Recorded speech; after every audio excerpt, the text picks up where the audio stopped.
my role is to help our 26 towns in Franklin County to make decisions about everything from land use and natural resources management to sustainable development and things like that.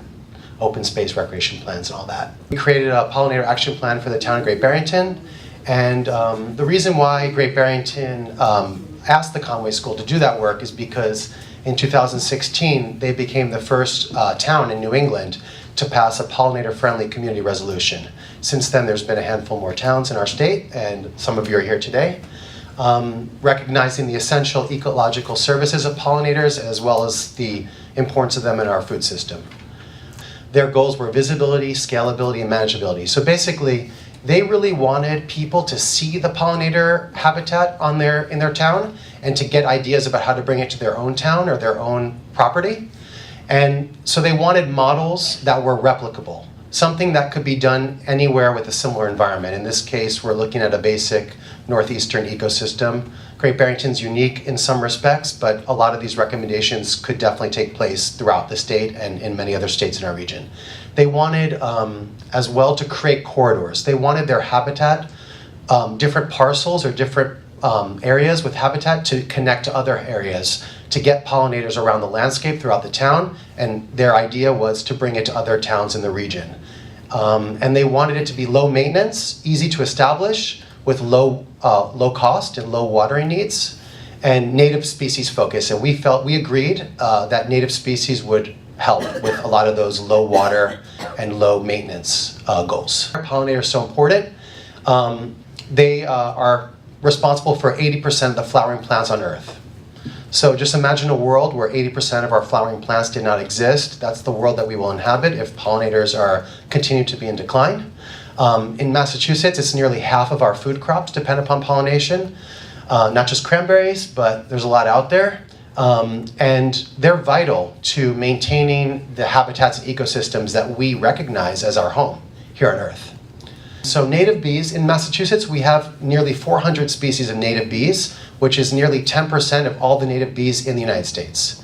So we're pretty diverse. They do the vast majority of pollination, and their average foraging range is between 200 and 1,800 feet.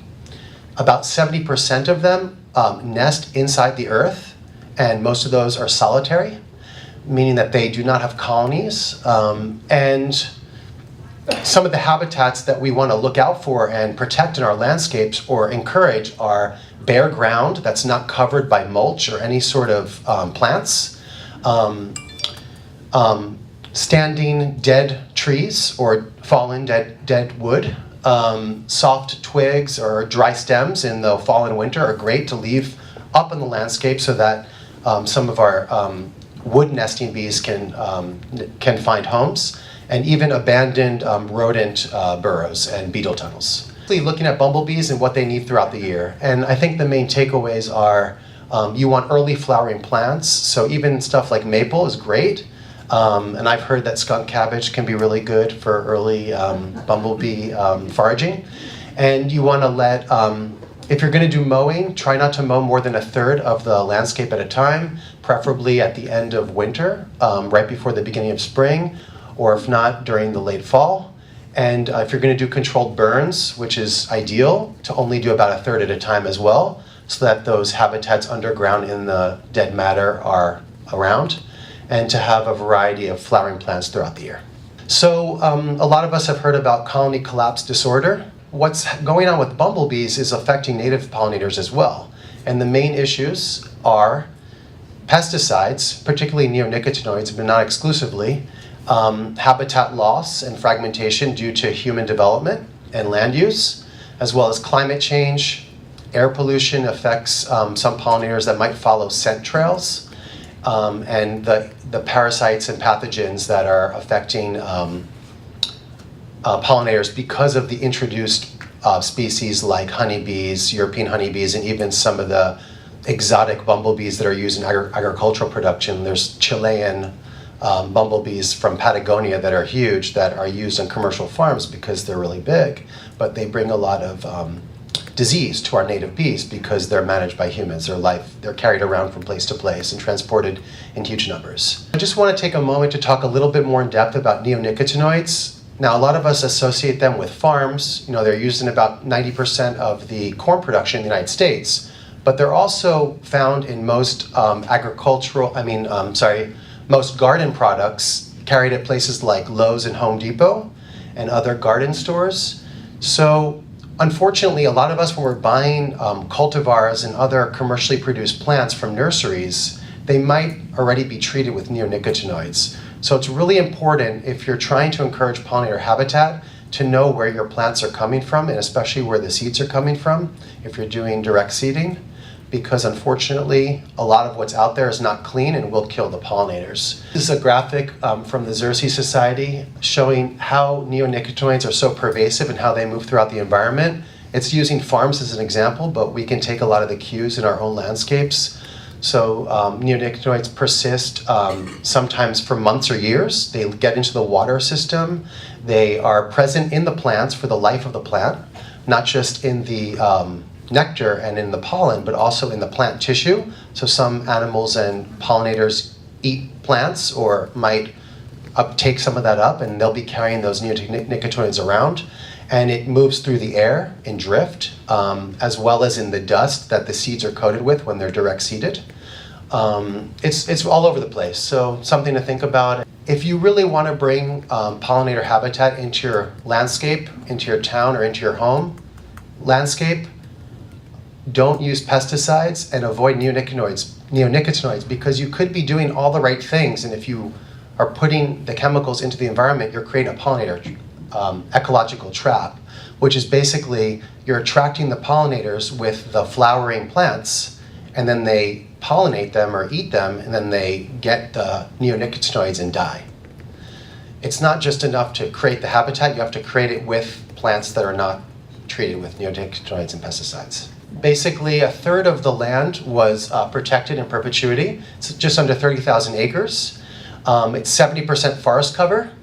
And most of the developed land is in the Housatonic River Valley, which is in the center of town. The most developed areas are sort of right along the middle of the town. You have mostly forest cover on the right, and most of the agricultural land, which is in this sort of lighter green tan color, is on the left, and residential development is clustered around these areas. So it's bisected by Route 7, which runs all the way through southern New England, and it's about 9% developed. And there's opportunities to connect habitat from east to west. Looking at biomap, for those of you who don't know what that is, it's an ecological and biodiversity analysis that was done by the state and is updated every so often in partnership with nonprofits like the Nature Conservancy. And it basically tells you where some of the most endangered, endemic, or threatened species are found, not just plants, but also animals and insects.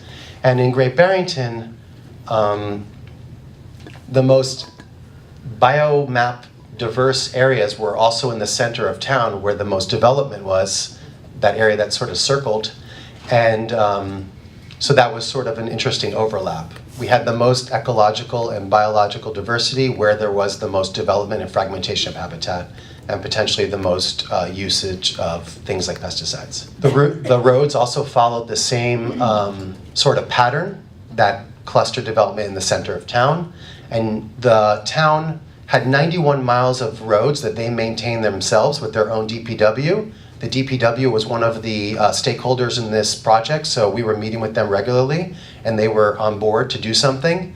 And so we took note of that, and there were also about 42 miles of state roads, which the town does not have control over, the maintenance strategies. And so some of the considerations when we were looking at which parcels to put the pollinator habitat in, ownership, we wanted to know who owned the parcel, and to be secure that if we put habitat on that parcel, it wouldn't be removed. It's kind of obvious, but something to think about. Visibility, the town wanted people to be able to see these sites, get inspired, and maybe take it to their own communities. Proximity to other pollinator habitat, so again, that taking into account that native bee foraging range between 200 and 1,800 feet, we wanted them to be able to get from place to place. And the current site conditions are always important. The yellow is showing you the average, not the maximum, but the average distance that a bumblebee flies. The pink is showing you the average distance that a mason bee flies, which is sort of a medium-sized native bee, not native exclusively to this area, but they are found. And the sweat bee, which is one of the smaller native bees families, their average flight range is in that sort of blue color. And so you can see by just with these 5 parcels that were selected as initial areas, they're all owned by the town. The libraries, a couple of parks, town hall, and a wildlife refuge. You can see the connectivity that certainly bumblebees and most likely medium-sized bees like mason bees could get from place to place if just those 5 parcels had some pollinator habitat on them. And so our recommendation was, as you see here, the dark orange are all the town-owned properties, which included cemeteries and things like town hall. We put a 500-foot buffer on them, which is basically a 500-foot extension of the property boundaries on any direction. And you can see the overlap between the orange blobs, how many native bees could get from place to place if ideally all those municipal properties had some sort of pollinator habitat, which, as you will see, may not even necessarily be planting anything. It just might be changing the mowing strategies.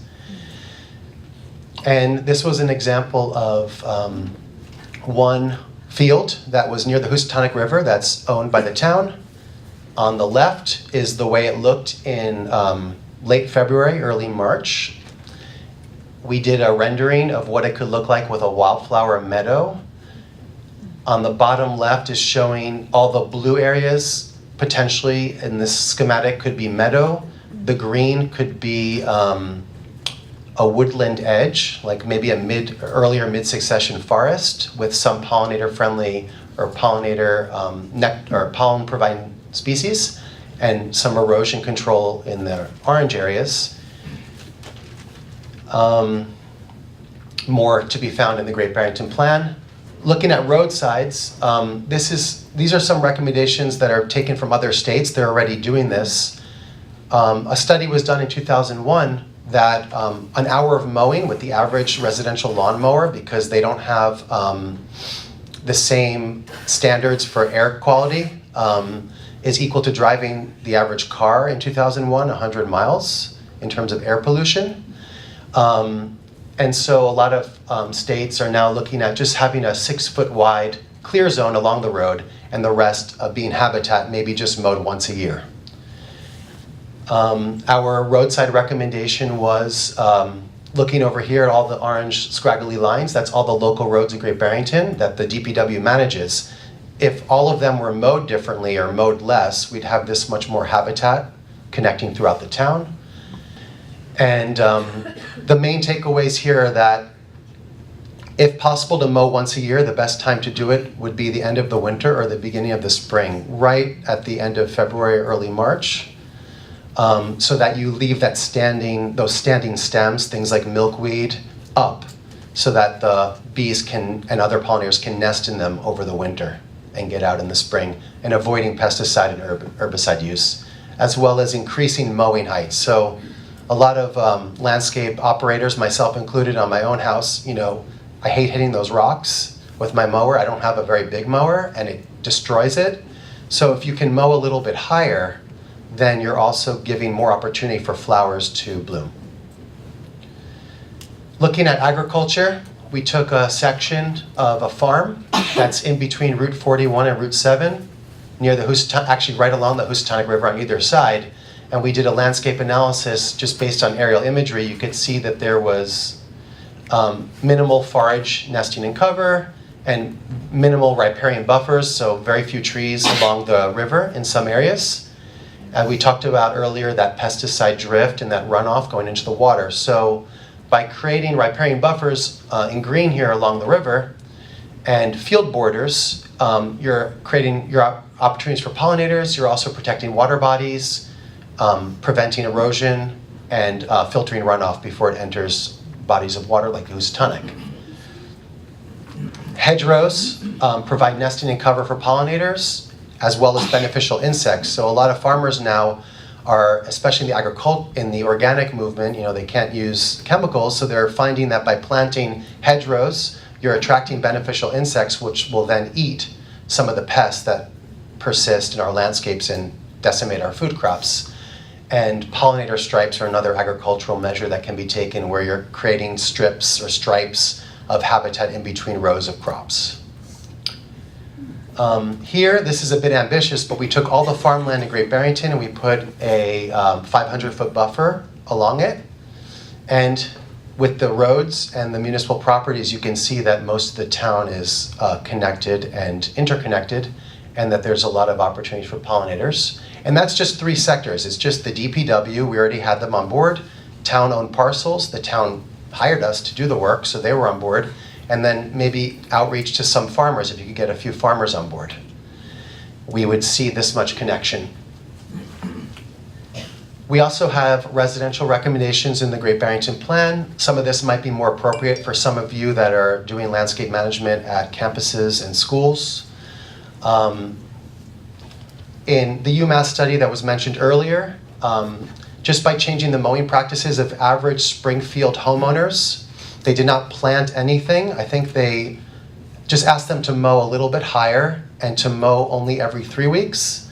They documented 110 native bee species, 72 species of flowering plants, 2 new state records for the presence of native pollinators or native plants, and 6 new county records. There's also this conversation a lot of the time, well, I don't want my property to look like a mess, or, my boss won't let me leave the property like this, it looks terrible. Well, if you create mowed edges or mowed paths, it sort of gives the idea of, it creates a sense of order and a sense of intention. It's clearly someone is doing this on purpose. It's not just someone forgetting to do their job or forgetting to take care of their house. And you're also you're allowing all this habitat to exist in between, and at the same time, you're saving all that time and all that money on mowing and oil and gas. Schools, there's a lot of opportunities for schools. By having pollinator gardens at schools, you're connecting the curriculum of students. They're learning where their food comes from. They're learning about the world, the natural world. It integrates math, science, health, everything. And children oftentimes can inspire their parents to make a difference. So, if your kid comes home and says, we have to plant a pollinator garden, that might be a better way than if I tell you to do it. So we're hoping that through schools there can be a lot of impact. And in Franklin County, I'm talking a lot with different members of the community, some of whom are here, about doing outreach to schools on pollinator gardens and maybe changing some of the mowing practices. Toolkit in the plan, which looks at everything from agricultural hedgerows, managing roadsides, as we talked about earlier, that whole discussion of how do you keep the landscape friendly to pollinators but not look like a mess. Some people call it wild and neat. We offered some conceptual diagrams for planting areas along sidewalks, streetscapes and parking lots, woodland edges, bumblebee gardens. You might want to establish a meadow. It's actually not that easy. And limited exposure to ticks. A lot of the conversation about meadows, people say, well, what about ticks? Well, there was a study done at the Connecticut Agricultural Experiment Station that found that wherever there's Japanese barberry, in woods or in woodland edges, you have 80% more ticks than where it's not present. And they did this in acre by acre study. So if you can just get out there and remove the barberry, that's going to do a lot more than mowing every week in terms of ticks. So I really try to promote the idea that we don't need to rely upon herbicides and pesticides to get rid of some of these invasive species. I think there's more innovative and more historical methods that may even be less expensive. So just tying it back to Franklin County, where I'm at today, we want to create a regional pollinator corridor throughout the county, across as many towns as possible. We have 725 square miles in Franklin County, 77% forest cover, so not that different from Great Barrington. It's nearly 26% permanently protected, 8% farmland, over a quarter is permanently protected, and we've got about 7% water and wetlands, including the Connecticut and Deerfield rivers. And nearly 1,700 miles of roadways, 80% of them are managed by our towns. So just think of all the pollinator habitat we could create in Franklin County if we just got our towns to change their mowing regimes.